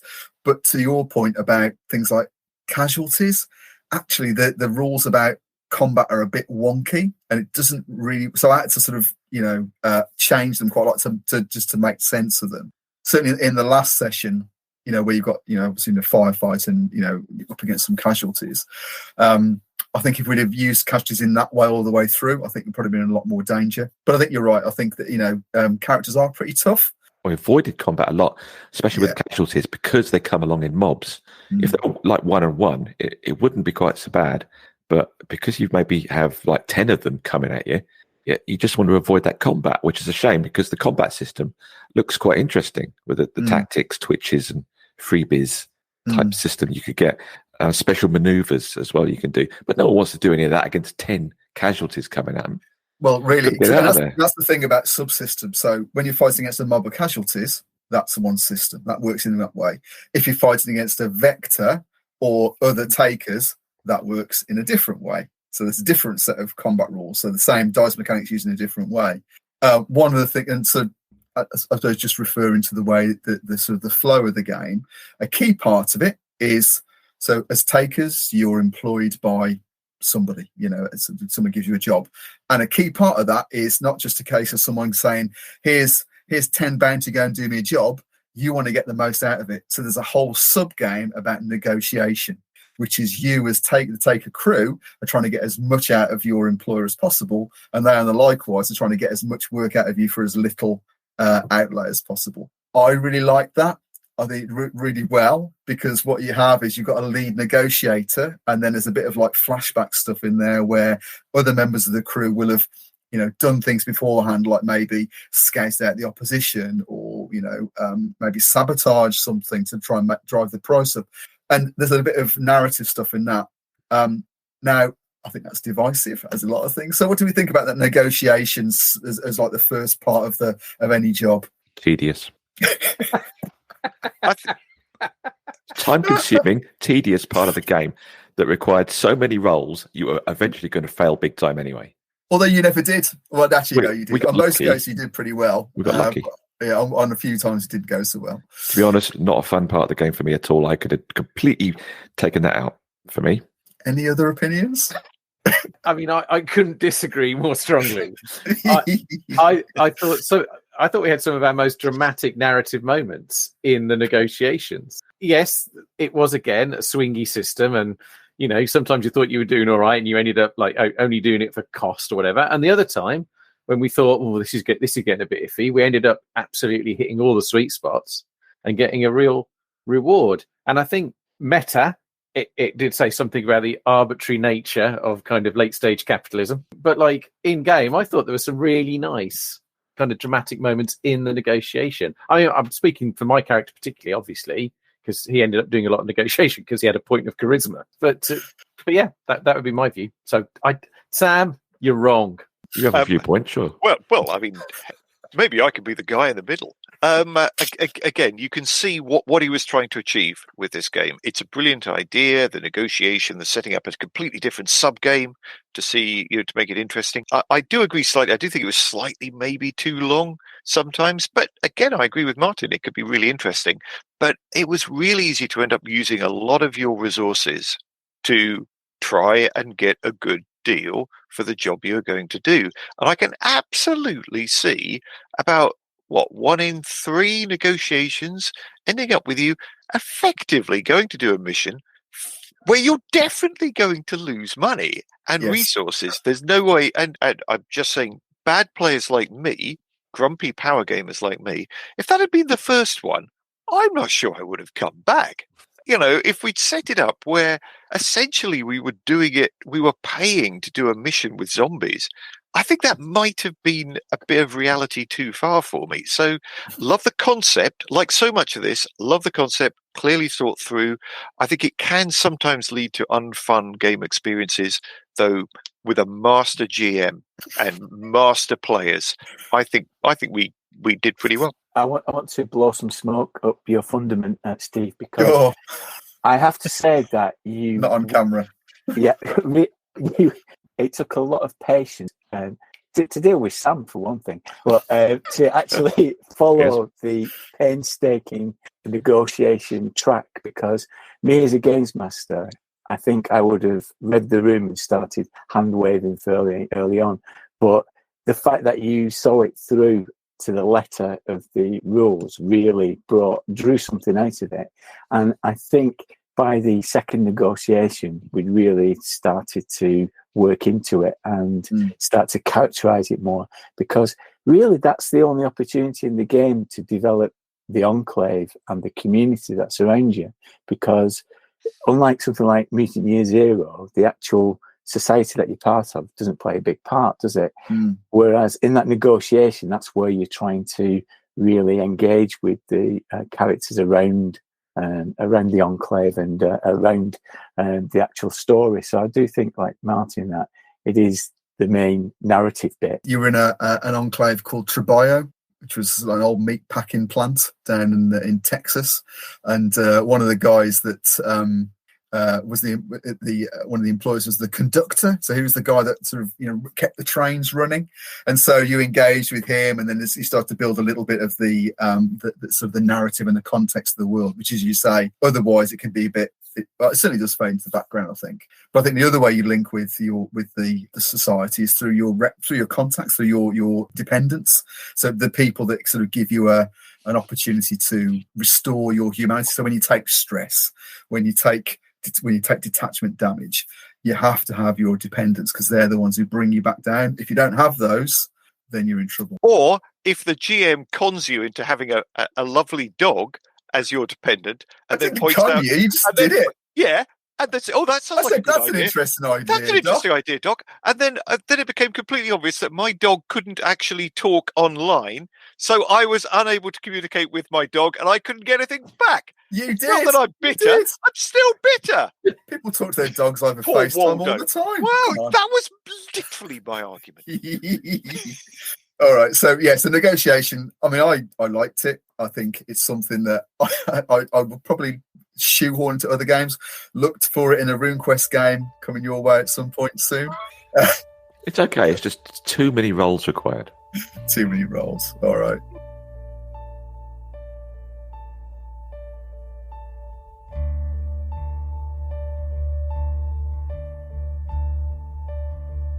All right, so Graf then. Okay, you feel or rather hear Mop sort of you hear his sharpened broomstick clattering on the ground as he runs towards you. But he won't be able to help you this round. So what's your plan? What's your option now? Well, Well, my options to attack are fairly limited. I'm broken away from it a little bit now, aren't I? Well, no, you managed to dodge their incoming attacks, and no one bit you, which is good. Yeah. Okay. Yeah. You haven't got any carpet armor, have you, on your arms, anything like that? I've got a Kevlar, but that's all. I've got Kevlar bulletproof vest. I'm going.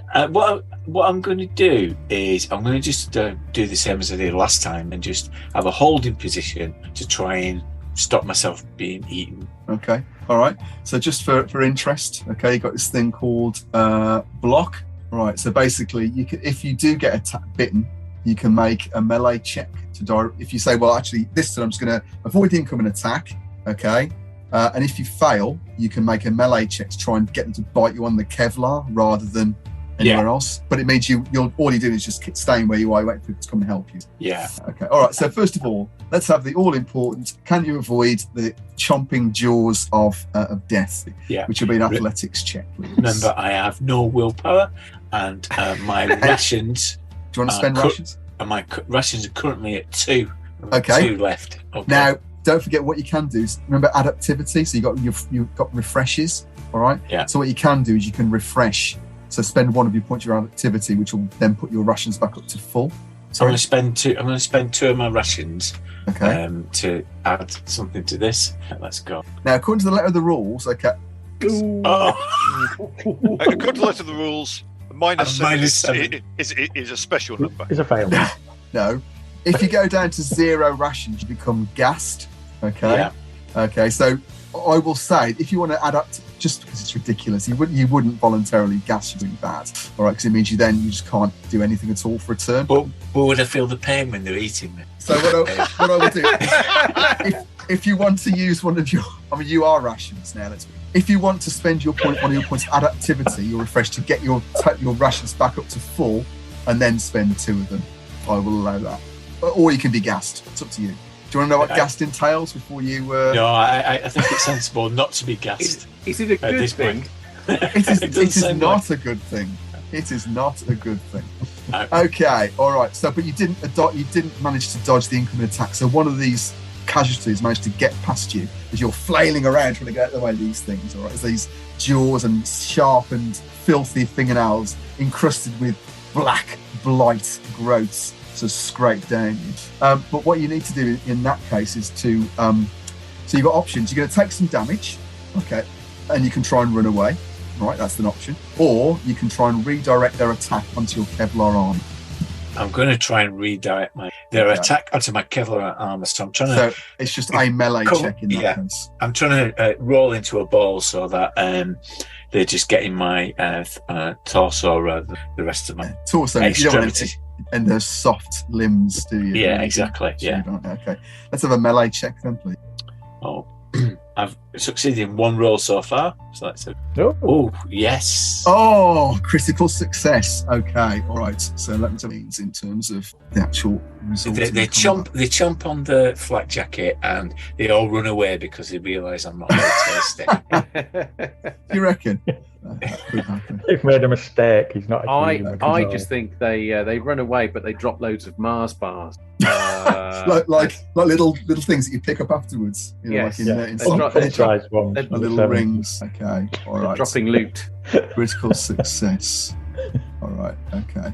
Yeah. So in that case, I will say that their enthusiasm gets the better of them, and actually roll you further as you roll on the floor, praying for them to not chain down your limbs. They sort of fall over themselves to try and push you to get to you, and they push you away. So essentially, you are now out of this lot of shamble. Okay. So you'll be able to actually decide what you do next turn rather than just trying to not be eaten. Okay, all right. So in that case, we're on to the next round. So we have got Graft and Mop essentially are side by side. So Mop, you see Graft come rolling out of this pile of casualties as they sort of come into. But Graft is down on the floor. Okay, so you're gonna have to use your attack to stand up this turn. Let's go from Sexton still back at the door, sort of 5 shambles away. Is that what you asked? I remain covering it, so we're going to just be able to smooth out when it Okay. becomes relevant. All right. So Mop, you are 2 shambles away from them. So we'll come back to you in a second. Karen, what are you doing? It's going to move forward 2 shambles. Okay, just walking forward, nice and steady. Preparing my club. Okay, all right, brilliant. Okay, and Piper. Just looking for somewhere, just trying to get into range. Okay. With my pistol. Yeah. Okay. And then I'll start to, if I can start to fire, and I believe I will be peeling them. I guess. Is that the plan? No, well, peeling is you have to get closer to them than the. Oh no, we're not doing that then. No, just shooting them. So at the moment, Graft and Mop are 2 shambles away from casters. They move 1 shamble a turn. So if you stay stationary, they'll be on you in 1 turn. Oh, great. You being Graft and Mop, not your. Right. But they're coming towards you, so you'll be able to shoot them next turn if you want. Yeah, that's perfect. I just want to find a space where I can shoot at them, but they can't see me. Yeah. Okay. All right. Yeah. If you're using silencer, you won't attract their attention anyway. So, okay. I'm just priming myself for the critical failure when my gun makes them. That's all. The silencer drops off and makes a huge clattering noise. Yeah. Okay. Drops onto a big pile of spanners. Okay. All right. So, Graft and Mop, what are you doing? I am going to launch myself at this mob. Because you can attack at 2, can't you? Range 2. I'm going to do it with a view to getting them on me rather than on. You're going to attract their attention. Yeah, yeah. So it doesn't matter if I get. I mean, it does matter if I get bit, but it doesn't matter from an infection point of view, does it? Yeah, not so much. Okay. All right. So what you're going to try and do is to. Yeah. Okay. We've got tops. You can either split the mob into. Try and take one out as well, but more importantly, just lure them to me. You can do that automatically. So on a successful check, 1 mob is lured. There you go. Right. So basically, try and attract them, try and attract their attention, and make yourself look a bit more. Okay. So that's some sort of charisma-based role. It could be whatever you want it to be. Gonna look tasty. All right. And I'm going to tell Graf to run. As I do it, I'll tell Graf to run. Okay. So charisma. It could be it could be any skill under that. Persuasion, deception. Persuasion or deception is okay. I mean, you could just be shout. You could just shout at them, but yeah, it's fine. We'll say deception. You can choose whichever one you want. Whichever you got your best at. Let's have a roll. In which case they draw their attention to you. Yeah. Nice. Okay. All right. Okay. So. I'd rather hoping they fail, but never mind. That's one. It's not work. Never mind. Their shriveled, empty, dried up eye sockets move towards you, and they sort of start to clatter their teeth as they come. Okay, all right. So, are you going to attack one as well? Yeah, I will. I'll try and take one out. Yeah, if I can. Okay. That's melee, isn't it? It's a melee check. Yeah, I got that at 1. So let's have a go. Nah, right. Fail. Okay. That doesn't matter. So on your sharpened mop handle, what are the characteristics of the weapon itself? What does it say there? The features. Has it got wear and tear on it? Yeah, it has. So it loses a point, doesn't it, when it's been used? Yeah, every time you use it, it wears out a bit. You got manpower. That's a bad one. Yeah, for a melee check. It says charge. Actually, it says charge used on every success. So yeah. I said. Well, okay. So in that case, so you haven't hit anybody, so you're not going to. There's no wear and tear, but you will have spent a point of rations just to make the roll. Roll. Of course. Right. Okay. And I take it you're going to take a step back as well, otherwise they're going to be on you this turn. Yeah. I'm not thinking of taking them all on. I'm just trying to get them to me, and then I'm going to run as well. All right. I suggest we all run. Okay. Graft, you are taking a step back, I take it, and are you going to try and run away? Spend a point of rations to run away as well? Yeah, of course. I'm going to do 2 rations, actually. Okay. So, I mean, you'll move at speed 2 then, won't you? Yeah. Okay, guys. Oh, yes. Okay. Yeah. All right. So you move parallel with Karen and Piper. I'm just going to give a nod to Mop for providing the distraction as I scramble away towards the safe house. Okay. All right. And at the end of the turn, they move 1 forward, so they're now 2 shambles away from Mop. So the rest of you, what are you just going to leg it at this point? Yeah. Yeah, we're good. Okay. All right. Graft's out of there. So, I mean, let's think. So, Mop, you've got speed 3, so you'll be able to get away with that 2 for 3. Yeah. Okay. Karen, you've got speed 2. Mm-hmm. Okay, so you'll be able to get parallel with them. Pipe, you've got speed 2 as well. Yeah. So I'm thinking that because you're moving doubly as fast as these casualties, so you'll be able to outdistance them fairly easily. All right. Graft, at the moment you are 3 away. So I'm going to ask for one more athletics check from you to get back to what's it. Otherwise, they'll follow you. You'll be able to get you'll be into the safe house, but the casualties will have been. You'll have led them. We can't do anything to help Graft, can we? Like grab hold of him and pull him, make him move quick. Anything we can do to assist him, to help him. Or I suppose the other option, you've got stealth as well, because obviously you could try and lose them by using your stealth because you're covered in casualty juice. What do you want to do? Yeah, I'm going to do that, and I'm going to burn 2 rations as well to give you points on that. Okay, let's just. Well, if you want to make a stealth roll, you could just sort of take a circuitous route back to the safe house without spending any extra ration. I'm going to give a side eye to that manhole cover that I saw, and just like no, forget it and run. Okay, just run. Oh. Okay. So what was that? The casualty? Was that the your athletics roll or your stealth roll? That was my stealth roll. Okay, all right. Let's have your athletics roll in that case, please. So they're following you. It's just whether you can get back without drawing them back to where you are. Okay, all right. So you get back to the safe house. Okay, and snapping at your heels, quite literally, are this mob of 10 casualties. Okay, and you can see Judgment literally is judging you a lot as you get to the thing, and as you get in there, the whole safe house rapidly fills with the stench of death, which is coming from Graft. Just who grabbed the spanners? Oh no, there's some in the truck. Right. We'll be able to pick them up fine tomorrow when we go to get Billy Bob. I thought we had a policy of no tools being left in the truck overnight, but there you go. Okay, all right. So it's like Graft's got "clean me" written on him as well. Yeah. I wouldn't lick your finger and just write "clean" on it.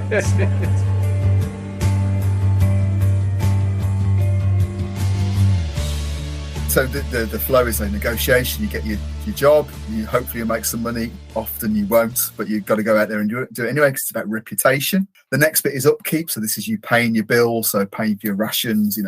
Your dependents. You have to pay for them. So the more you've got, the more you can recover your humanity, but it will also cost you more as well. And then you have opportunities for what they call vignettes, so little sort of story back and forth. I think we had a bit of fun with was it Graft and your brother, because at one point you lost the toolkit, didn't you, when you were running away from some casualties? And so I think Sam played your brother in a bit of a vignette, and he's a bit annoyed with you because you'd lost the toolkit. And then the next bit is, so once you've done all that sort of, and it is quite mechanical, you sort of, a lot of sort of resource management. The next bit is travel to the job. And I really like the way they did this. So they have narrative. So each one is a leg. So it could be, 4, 5, 6 legs. It doesn't talk about how long a leg is, but what it means is for every leg you do, again, you have to spend a ration. So you have to plan ahead because every leg takes a ration. And at each leg, there's an opportunity for things to happen. So for you to encounter things in the environment. So I don't know if you've got any favourites that you came across in those, or if you can recall any of them. I'll just say how terrifying vectors are. And how that kind of first encounter we had on the leg with the vector stuck upstairs that just changed my sort of, it's only zombies to, it's zombies. That completely changed my view of getting into combat, that first encounter on that leg.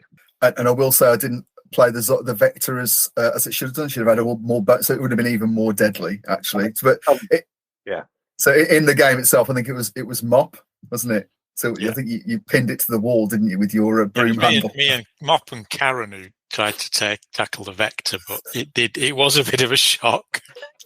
It was. Yeah, and in the end, I think we just ran away. I think we pinned it to the wall and just ran for it.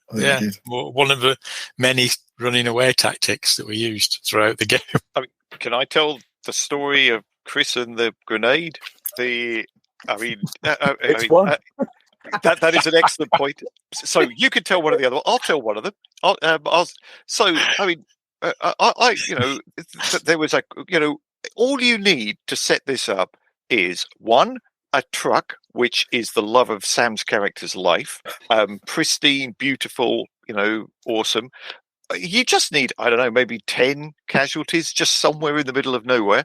In fact, no, you need 20, because what you then need is for Chris to go bombing through 10 of them, running them all over, rolling really well on the dice. In reverse. In reverse, feeling absolutely smug, and then feeling so smug that he tries the same thing again, fails his drive check, so he comes to a halt in the middle of a group of casualties, and says, "Don't worry, I've got this." Winds down the window, drops a grenade out, stalls the truck. And I think that was a genuine highlight of my gaming experience, especially trying to explain to Sam, who missed that game, what happened to his truck. He killed the casualties, but I think it actually blew all but destroyed the truck, didn't it? But you know the old expression: if you live by the grenade, Karen dies by the grenade. Oh my word! Oh my word! Okay, so you got your legs and these very and there's some of the encounters are quite positive. You've got the option of actually missing encounters as well, so you can pay an extra ration to go around if you like. But again, as Chris said, Graft came to the decision earlier on that if you miss those opportunities, you don't make any money, because sometimes there's a lot of cash. Sometimes there's horrible surprise. Well, always there's horrible surprises as well, but there's sometimes bounty to be got out of that as well. And then you get to the job site, and all sorts of things can happen. And I think there's a lot of we talked a lot about there's a lot of combat, but also a bit of quite a bit of role playing there as well. But really, that's the sort of the flow of the session. So I think we've already said that, the system seems to do a good job of depicting the setting. I think it certainly seems to mesh really well. From a game master perspective, or somewhere in the game, there's a lot to, and I think, just to your point, Chris, about sort of stepping through the negotiation bit, I was learning as well, because that's how I learn to play games, is by running them. And actually, it's not as complicated as you think, but I think the book itself there's loads in there, and there's far more stuff than we ever used. And I think, simply once you get to the heart of it, it's actually relatively straightforward and simple. So with that, let's think just very briefly. Let's talk about the game itself. So, what was the game like from your perspective? How did it feel for you as players and for the characters? And I suppose the key question is, would you play it again? Not necessarily have to, but would you, or would you run it even? So I really enjoyed, might not be the right word, but I think I had some really quite profound role-playing moments there, because my character set up about looking for my daughter. There was a couple of moments where I thought, geez, this is maybe a bit further than I want to explore. I think there's a moment when, I had to, in the course of negotiation, effectively, my character ended up kind of facing the idea that his daughter might be dead. That struck home. I mean, I don't have children. It's not, it's a totally sort of not connected to my real life at all. But I found it quite a profound experience. And I don't think I've had that. I think I wouldn't have had that were the setting not so grim, because it kind of hits home that actually there is no way out of this, or there's very little way out. So I would say for that moment, or those couple of moments about that definitely would bring me back to the game. I mean, we did deviate from the sort of we've talked about the long-term series structure, because what we did was there's this thing called Just One Last Score, Mr. Joel's. And so I thought, if we try and grind this out, we're all going to give up. And I thought, right, okay, let's go out on a bit of a high. So it was my plea to the players was, what does your Just One Last Score want to be? If you're going to make all the money if you all get out of this, in one piece on your dependents, what would it be? And so Chris Graft came up with, let's find some nuclear weapons. And so that's what we did. There was a bit of a storyline with you guys getting a job from the Canadian government, because of course what happened was the United States nuked the Great Lakes area to sort of act as a barrier against the casualties, and the Canadians were justifiably, I think, upset about that. And there's a whole sort of revenge terrorism subplot, which meant you guys were escorting some scientists or technicians to a silo, hoping to find a warhead that you got intel that was going to be that they'd be able to take the nuclear material out of, only to find that there was a actually functioning hypersonic missile in there, which had been forgotten about in all the horror of the crash. Yeah, I was going to say exactly that. For me, there's every year there's always a game that I think is a signature game of the year, and I think for this year, 2022, it's going to be Red Markets, because it's made quite an impression. Whether I'd run it, I don't think so, but I'd love to play it again over a longer period. And I think that finale in the silo where we were, swaying, and we didn't know between us which way we were going to go, which side, because we had the black math and we had the scientists. Who were the good guys, who were the bad guys, and how we managed to actually neutralize a very difficult position, I think, was really good and exciting. It felt a good accumulation of a great campaign. And I think what was interesting was that final bit of the campaign had that moral dilemma about this nuclear missile that was going to be fired somewhere and what we were going to do about it. And that was a bit of a theme throughout the campaign. Really. There were a number of, because in a way the game doesn't really play this out or suggest that this is part of the game, but there were a number of moral dilemmas that we faced. So, for example, when we were hired by that person in the recession to get that hard drive, and we realised that they might do something really bad with the hard drive, so we corrupted it on purpose. There was that, and then I think we encountered a train crash where we could have just abandoned people, but we were torn about whether to rescue people or not. So there's a number of interesting moral dilemmas, even though the game sets itself up that it's reflecting capitalism and it's all about get your bounty and get out of the loss and all that.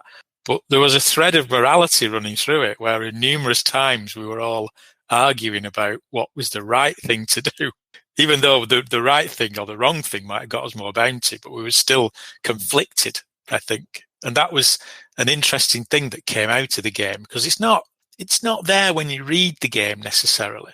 It's a game about getting stuff, getting bounty, being like a mercenary almost, doing things for money. But a number of times we had moral dilemmas, which was interesting, I thought, because it's not necessarily embedded in the game that's going to happen. I think that sort of comes out in the humanity tracks. So stress, detachment, and trauma. Certainly the detachment and the stress bit sort of models that. And again, I think if I was going to run it again, I'd bring that to the fore. I'd be a lot stricter in terms of making those roles. So any opportunity to miss bounty would result in stress and that sort of thing. Because I think that, because at the heart of it is about relationships and how you sort of why you do the things why we do the things we do, why we do the jobs we do. Yeah, I think part of the difficulty with gritty big moral choices is that if it gets too grimdark, you could end up getting a bit grumpy about it. I think because the entire thing was grimdark, I think it was okay actually. Being confronted by these choices all the time, I would agree was enjoyable. I think one of my difficulties I had comes slightly from the fact that as we've established, you can't be really good at anything. And so I think through a combination of possibly slightly unwise character generation and also missing a couple of sessions, it meant that I never really got a good personality, I felt, for Sexton. I never really got a feeling that, hey, this is what you can rely on Sexton to do. This is Sexton's role. This is what he does. He's good at doing this. I think, part of that's due to the system, in that nobody's really good at doing anything. And also partially, I think it is so much more about what your character's place in the world is rather than the numbers on the page. And I think if you miss a couple of sessions, there is a risk to that. Though, Martin, you'll tell me why I'm wrong. No, not at all, Doc. I was just going to say, it's funny because when you weren't there, we found exactly what you could rely on Sexton for, which was basically, as I recall, on roller skates behind a truck covered in blood. To attract zombies. So to chum the casualties away. So I think you're being very down on him to say he didn't find his role. I'm literally speechless. That doesn't happen very often. His bet, that was his role. I started off playing the game thinking it was going to be a real one-dimensional, just go out and kill zombies. But as the game progressed, I started off playing a really bombastic character with some sort of high skills in some places, but as the game progressed, it did mellow out into a bit more of a role-playing event, which I thought was really good. We did have a lot of laughs over. Oh, definitely. Certainly, my dependent was a bit of a laugh. Yeah, there's a lot of black humour in there as well. Definitely a lot of dark humour. The mirthless laughter of the damned. Yeah, it did turn into a great role-playing experience. I mean, it was great fun, and I think as I say, the system, it's the one you either go with or you don't. I think you could certainly run it using other systems. I don't think you get the same feel for it. From my perspective, now I know how the game runs. I'd feel confident enough to run it as a one shot. I think you could do a job as a one shot It's going to be so difficult. That's so difficult as a one shot because your players have got to buy into that concept. And that's the plan. 0 to 100 miles an hour, and then back down to that. Are you going to? I don't know. We'll see, won't we? You're going to cut out negotiation completely. No, definitely negotiation's got to be part of it. Let's keep doing that. It's an hour for that. Don't worry. Well, yeah, precisely. That's half of your day over, isn't it? Easy game to run. All you got to do is negotiation. Easy. Yeah, if you just do a few casualties, be fine. But I think the actual system itself, the book doesn't just have any favours, but I think actually it's pretty straightforward.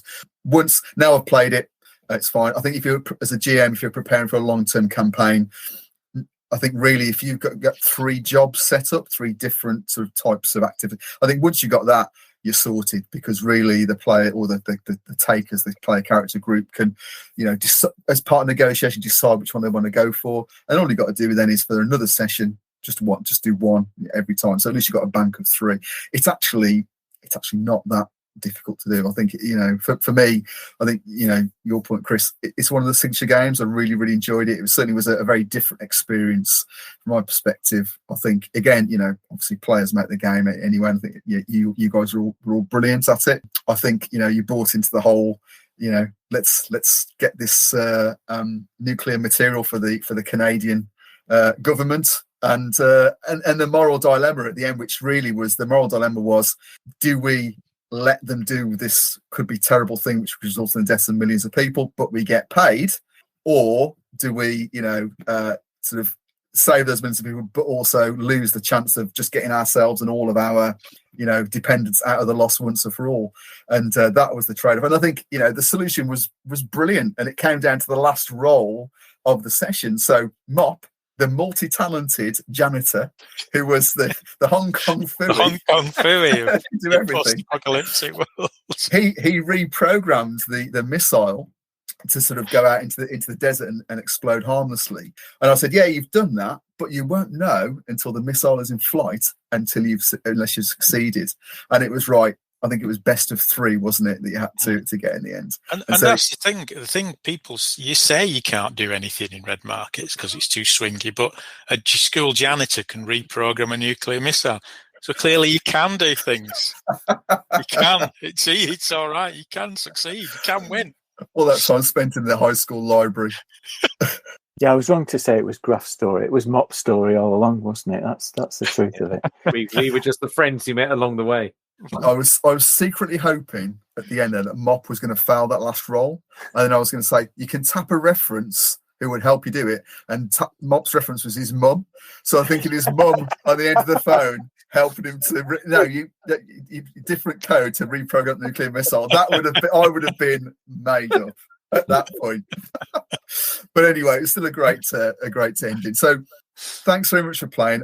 Yeah, really interesting. I'll say it divides opinion. I'll say I'm hoping to maybe, it depends if the game gets accepted or not, but I'm hoping to run it as a one shot at some point. And we'll probably do a bit of reflection on whether it works or not. So if we're doing final words, can I just say, if anyone is thinking of running it, it is absolutely vital to have someone like Sam in the game, because I was getting a bit grumpy at the system until I saw how furious it was making Sam, and then from then on, it was just schadenfreude throughout. It was just every time Sam was kicking off, I just felt better and better. So having someone who really hates the system brings joy to everybody else. Thanks, Sam. Excellent, no problem.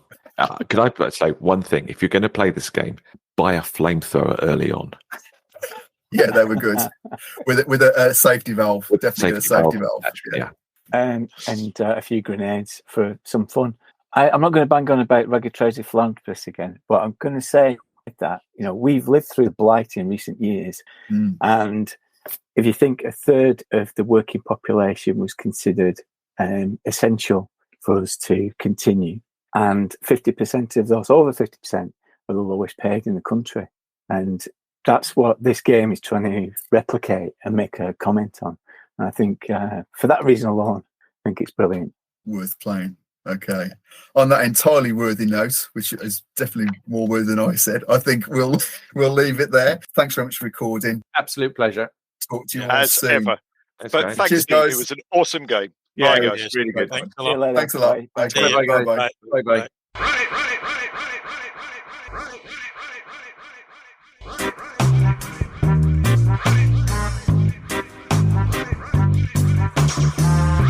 thanks for listening to another exploration of my gaming vexes.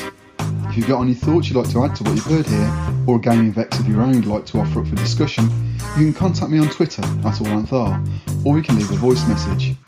The link's on the podcast webpage on Anchor, or can be found in the show notes. Until the next time, may all your games be free of vexatiousness, and be excellent to each other, always.